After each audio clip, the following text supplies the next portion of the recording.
So I'm here with Chris Deluzio, representative from the 17th District in Pennsylvania.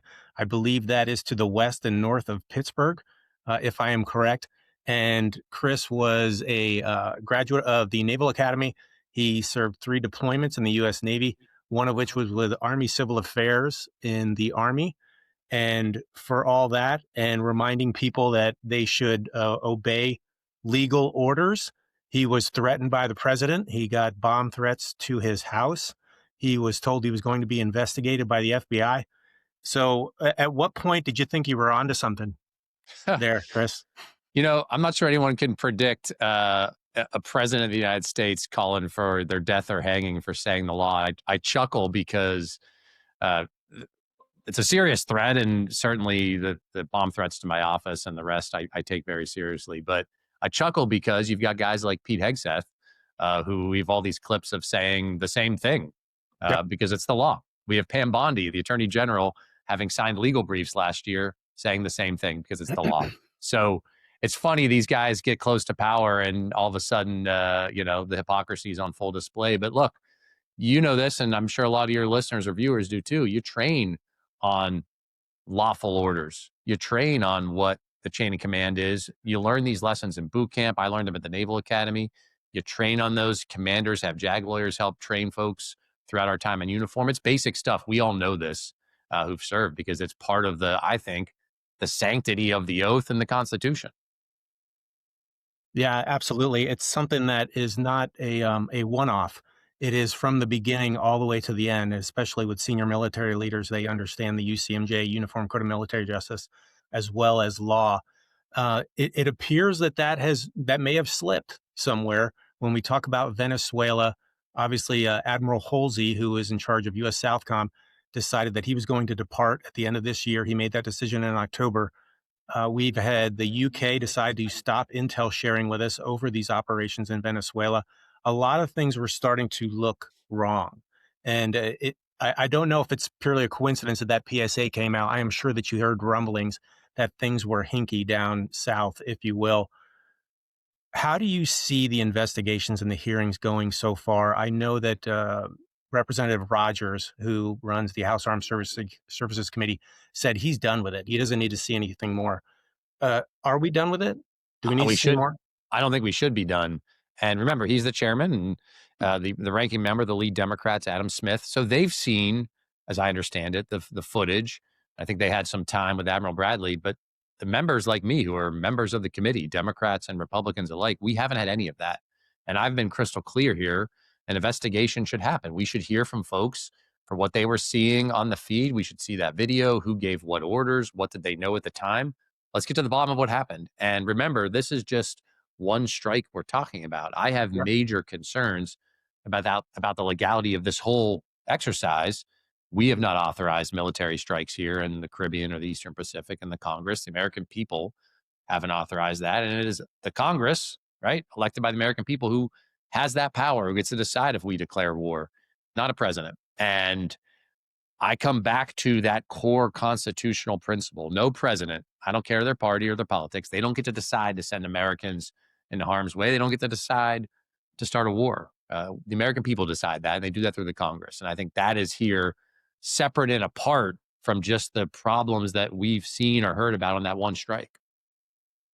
I know there's been a few efforts in the past to basically take back war powers into Congress. There's discussion of another vote coming up. Can you give us an update on that and what you expect? Yeah, I hope you will see some support in the Congress. Let me back up. I'm in my second term. My first term, I had Joe Biden as a Democrat as president. Yep. I supported those war powers resolutions when he was in the White House for the same reason I will support them now, where I see an executive overstepping and taking more power on war making than they should have. I think this is about the American people having respect and being treated with respect and presented with the serious question of, do you want Americans to be put in harm's way and to risk their lives? My generation of veterans, right? 20 years of forever war in the Middle East. And I heard a lot in the campaign trail of no more forever wars. Well, don't go put us into dumb wars is a pretty basic thing that I would expect any president to do. Sure. It doesn't seem like a lot of the policies and promises from the campaign have transferred over to the actual administration. but I think a lot of us expected that as well. And can I say, Going, too, look, I yeah, think people, especially veterans, left, right, center, right? People who served around the post 9/11 era, they know that the country, I think, got it wrong for 20 years sure, of forever war without real strategic aims at the end. I think people, again, left, right, center, who are veterans especially, know that our government has screwed this up over time and don't want to see us make the same mistakes. absolutely. Do you see any there was supposed to be a briefing about the Venezuelan incident September 2nd. There's supposed to be a briefing to the entire House Armed Services Committee. I believe it was later this week or next week. Is that still on track? Are you expecting to see that? I don't know. There was supposed to be something this week. It didn't happen. I'm hopeful it happens next week. I think it should happen. I mean, that wouldn't surprise folks listening to us talk right now. I think we should get to the bottom of what went on, and the American people should see this. I mean, even President Trump said he had no problem with the video of the strikes going out. Now he seems to walk that back a bit. American people should decide for themselves what's happened here. We should see this in Congress. We should do an investigation, and let's treat the American people with respect. Bring them into this. Let them see for themselves what's going on and what our country's doing. Absolutely. I'm shifting gears a little bit because I know I only have a little bit of time with you. You have been a big proponent of stopping the privatization of veteran healthcare. Obviously, veterans have taken a massive hit. Veterans Affairs have taken a massive hit under this administration with the firing of thousands. Um, can you talk us through that a little bit Yeah. and what your concerns are as this administration tries to push it to the private sector? Yeah, and look, I get my care at the VA. I got skin in the game here. A lot of my friends get their care at the VA. They're good and decent people there, just as there are out in town who provide health care to veterans. But to me, number one, it's about you pay the cost of war.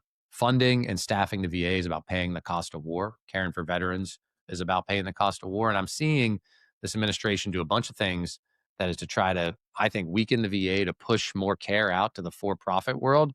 And look, there are places where you might be in the country where you got to have private care to back up the Sure. VA or fill a gap. But we all know that the further you are from big cities, there aren't many physicians and nurses and doctors practices out there to take care of you. Those county clinics the VA has may be your best and closest option. There just really aren't a ton of doctors to go fill the gap. And so that's all happening while we're going to expect to see now rural hospitals close because of the tax bill that the president signed over the summer. So I think there's a real risk, especially for rural veterans, if this privatization scheme keeps going on, if hospitals are closing. So I'm pushing back. I think we got to have a strong VA that's staffed and has the resources, no matter where you might live in a big city or in the country. You got to have the VA there to deliver, in my book. Absolutely. I've got one more question. I know I only have you probably for a minute or two. Over the last few years, obviously, the Israeli Gaza conflict, which many international organizations have called a genocide, has been front and center, especially for Democrats and Democrat voters. I know you have received money from pro Israeli lobbies in the past. I think there's a deep, dark concern about foreign interest and foreign investment in this country and in the government. I know that you have also been, during the conflict, you were also very adamant about getting humanitarian supplies and at times maybe even limiting military support to Israel in exchange for military supplies. How do you, are you for removing foreign money from the US government and how would you go about doing that? Well, it's already illegal and it shouldn't be happening if there's Yeah, any foreign dollars coming into anyone's campaign. And I think you get right to the heart of a really big problem in our election system is you have super PAC money and dark money spending that can happen over on top of candidates, right? You look at most of these races and they're a big dollar sure. race. You have super PACs that are spending well beyond what candidates spend that has to be disclosed. It's dangerous stuff.